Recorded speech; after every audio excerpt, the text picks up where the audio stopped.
Hey guys, it's Luke Yon, and today I'm going to be talking about my favorite books of 2024. So I do have a top 10 list, but I also have 7 honorable mentions.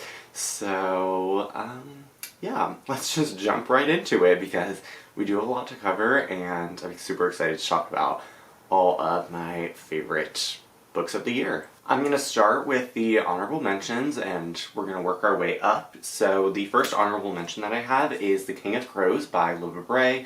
This is the 4th and final book in the Diviners series. I reread the first 3 books in this series so that I could finally get around to this finale, and I really loved rereading the first 3 and then finally getting around to The King of Crows. I only gave this one 4 out of 5, I gave this book 4 out of 5 stars, but I still wanted to mention it because, like, the whole Diviner series is one of my favorites of the year. I just didn't want to mention things that I've reread, so I'm talking about this finale, which I did really like. I liked the conclusion of the story, I liked where the characters ended up, I thought it was a pretty satisfying conclusion, and I just love this entire series so much, and I wanted to give it a little bit of spotlight. But this is a historical fiction, supernatural fantasy series that takes place in the 1920s in New York City, and it follows a group of characters who all have these supernatural, preternatural abilities that allow them to divine certain things. And in the first book, they're tracking down a killer. Second book, there's like a dream sickness. It's really amazing, so fascinating, so many historical tidbits, and the writing's amazing, characters are so phenomenal. I would absolutely recommend it. It's pretty underrated, but it is so worth it. My next honorable mention is Babel by R.F. Kuang. This is another historical fantasy story that takes place in Oxford in the 1800s at a fictional sort of like institute for language and translation, and it follows 4 characters. I don't want to talk too much about this book, like the plot of it, because I went into it not knowing a lot, and I came out of the book liking that I didn't know too much. It was, a lot of things were a surprise, and the book is also like pretty slow. It's definitely a very it's like a steady clip, but things do sort of unravel a little bit slowly, so I don't want to say too much and then have you like expect things that don't appear until later in the book. But I just loved all of the characters in this book. I love the messages and the themes of this story. You can tell that R.F. Kuang really was very tactical with this story, and she had a lot of intention with writing this book and getting her message out, and I just really loved it. If you are interested in academia and you want some historical fantasy thrown in there as well, I would definitely pick this up. It's very hard to talk about this book without spoiling things or going too in depth, but it is as good as everyone says it is. Then I also have Concrete Rose by Angie Thomas. This is a prequel to The Hate You Give. I didn't love The Hate You Give as much as other people, but that might have been because I'd already seen the movie before I read the book, and I felt that the book was a little bit too long, but because of that, I'd waited a little while to read Concrete Rose, but I ended up loving it so much. I love Maverick.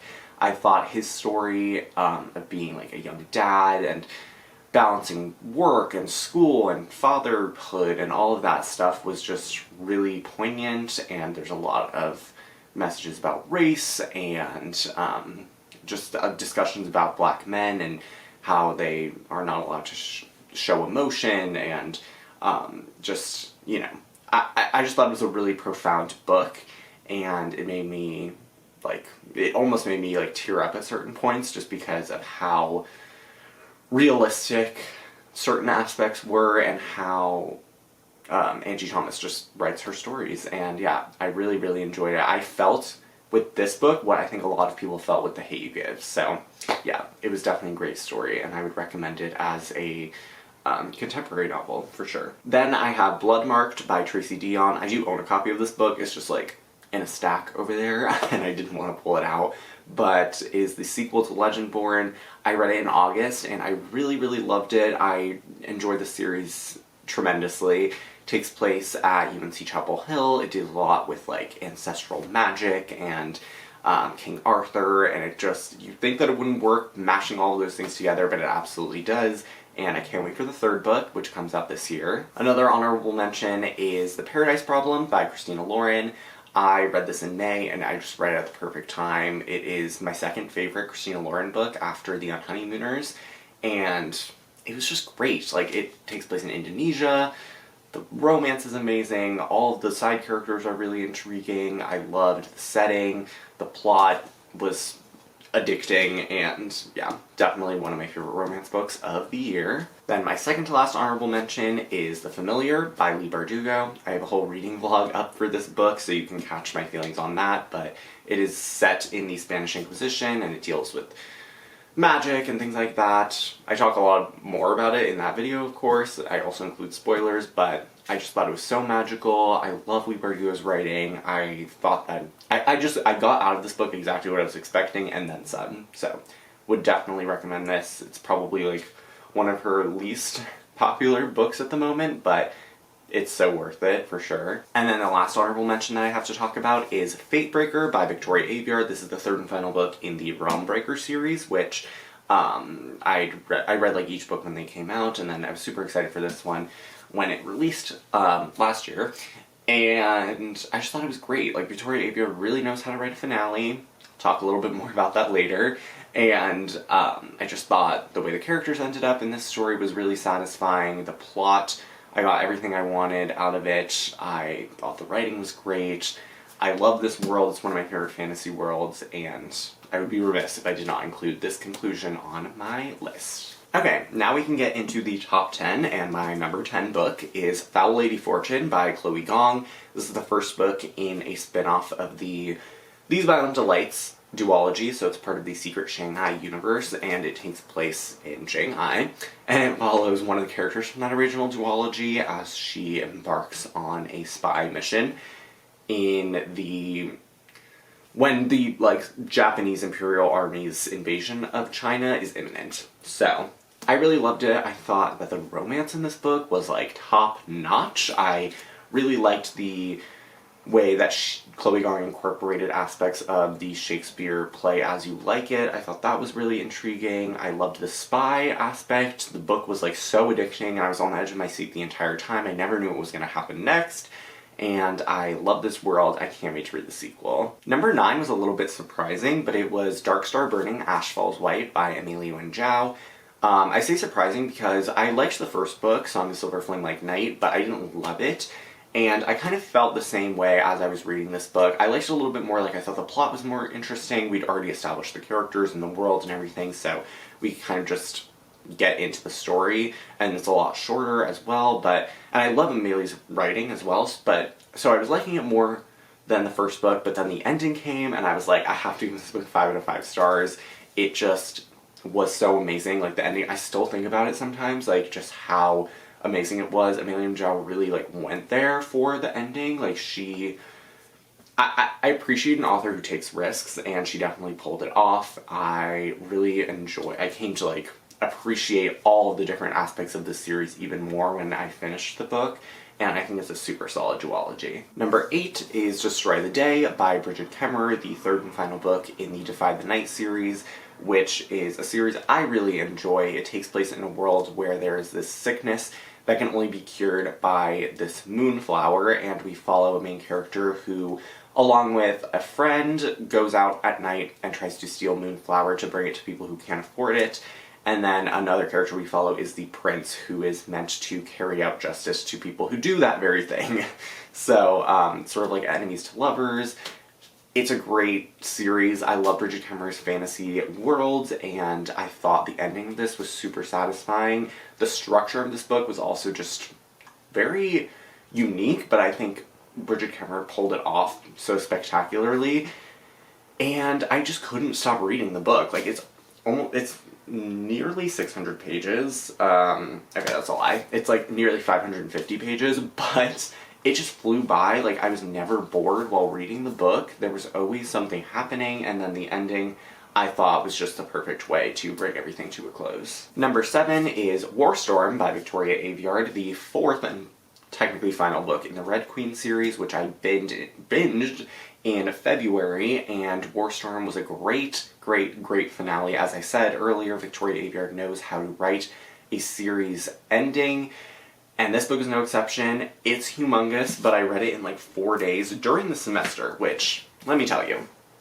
is not a common occurrence. This book is over 650 pages, but once again, it like flew by. I loved all of the character perspectives in this book. I thought I wouldn't because there are just so many.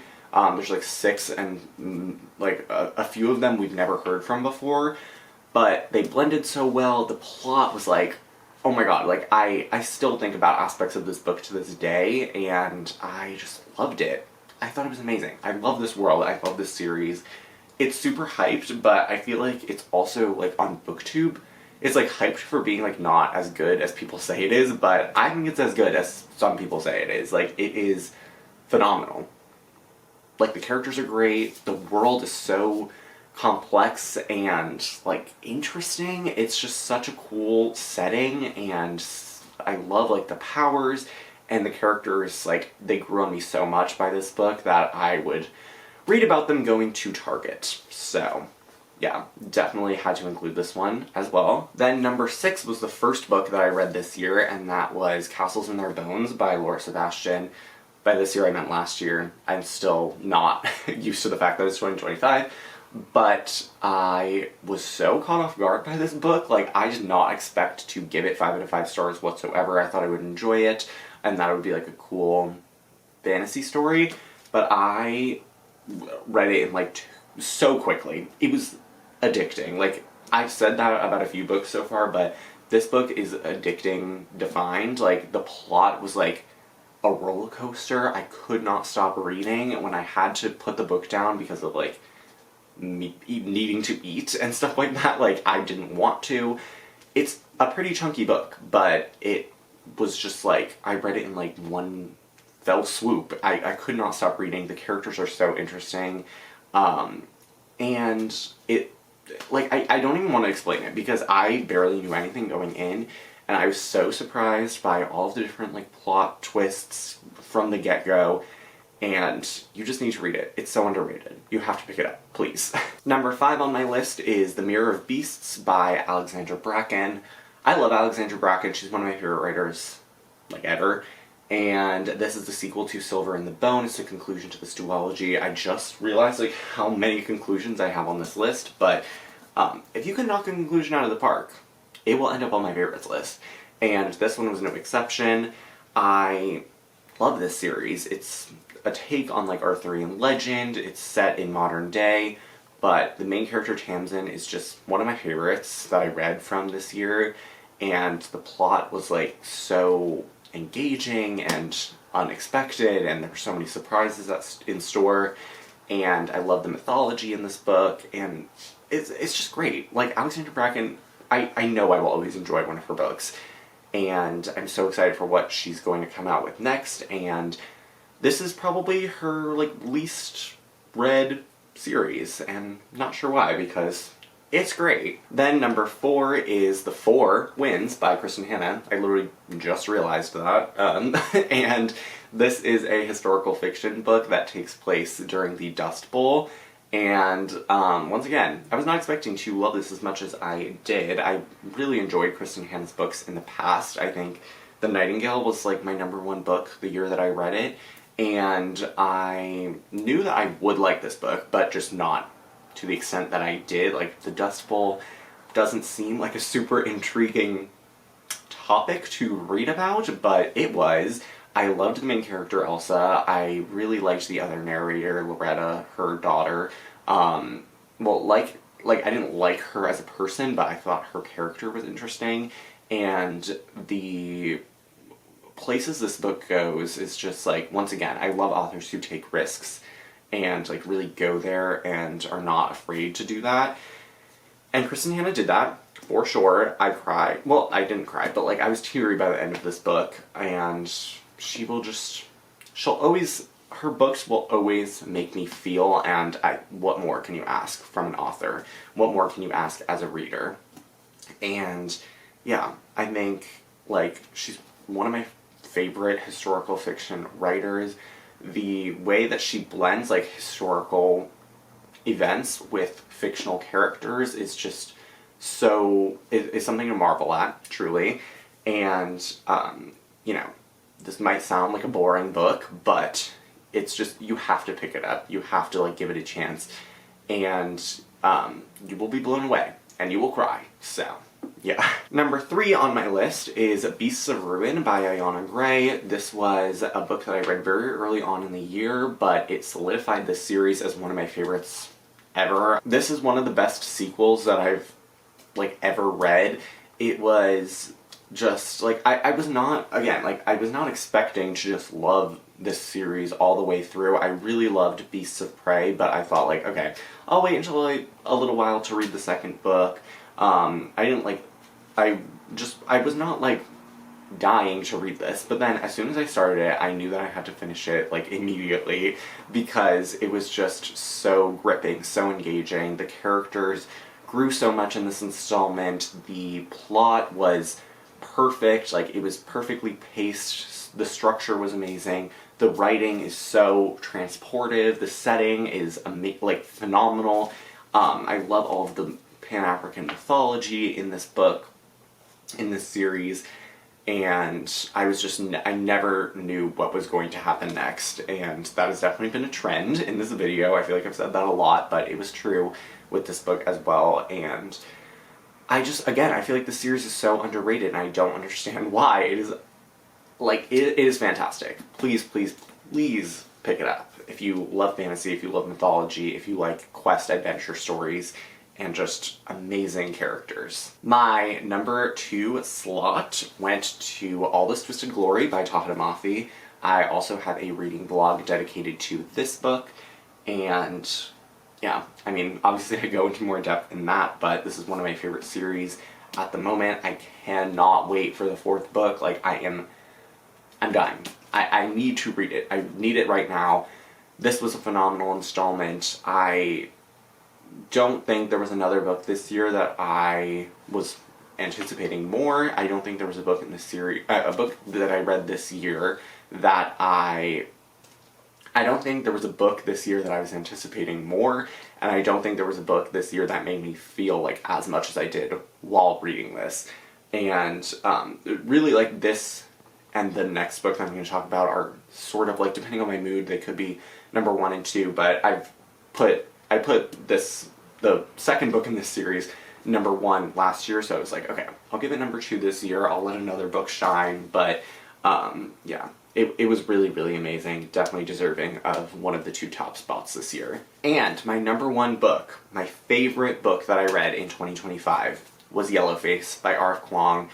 I didn't even, like, want to read this book for a while. Like, I never thought about it. I was never like, oh yeah, I want to read this book. I've heard, like, mediocre reviews for it, and I just thought I wouldn't really like it. I don't love literary books that much, and I was just like, I never thought about it. But then I just saw it one day at Barnes & Noble. I read the inside flap to see what it was about. I was like, okay. I read the first chapter, or, like, the first couple pages in Barnes & Noble, and then I just immediately, like, started reading it when I got back to my dorm room, and I read it so quickly. In, like, the lead up to finals week, I read this book in, like, 2 days. It was a really stressful period, but I just could not stop reading. This is about a woman named June who basically, I don't know how to, like, describe this book, but she is sort of a mid-list author, and she has been friends with another author named Athena since they were in college, sort of like frenemies, I guess, but one night Athena dies in a freak accident, and June steals her manuscript about Chinese labor workers and publishes it as her own, under a racially ambiguous name with a racially ambiguous author photo, and you will not believe, like, the insane things that happen in this book. My jaw was on the floor the entire time that I was reading it. I could not believe what I was like reading, and I think there's going to be an adaptation of this book. I think it's going to be a mini-series. I wish it was a movie instead, but I'm still going to watch it whenever that comes out, and it was just one of the most engrossing stories I've ever read in my entire life. And I do, like, disagree with people that say it's, like, shallow or, like, you know, too on the nose, right in your face, because that's the point of the book. It's a satire. It's supposed to be, like, this woman is insane, like, you cannot believe what she's doing, and it's supposed to be, like, oh my god, there's, like, a bug. It is supposed to be, like, subversive, and yeah, I don't know. I'm not gonna, like, defend the book, because there are a lot of people who love it as well, but I think, yeah, it's my favorite book of the year. I don't know what else to say. It was phenomenal, and I can't recommend it enough. So that is it for my favorite books of the year. I would love to know what books made it onto your list, and I would love to know your thoughts on any of the ones that I mentioned here. But that is it for this video. Thank you so much for watching. All of my social media links are in the description box below, and I'll see you soon for a new video. Bye!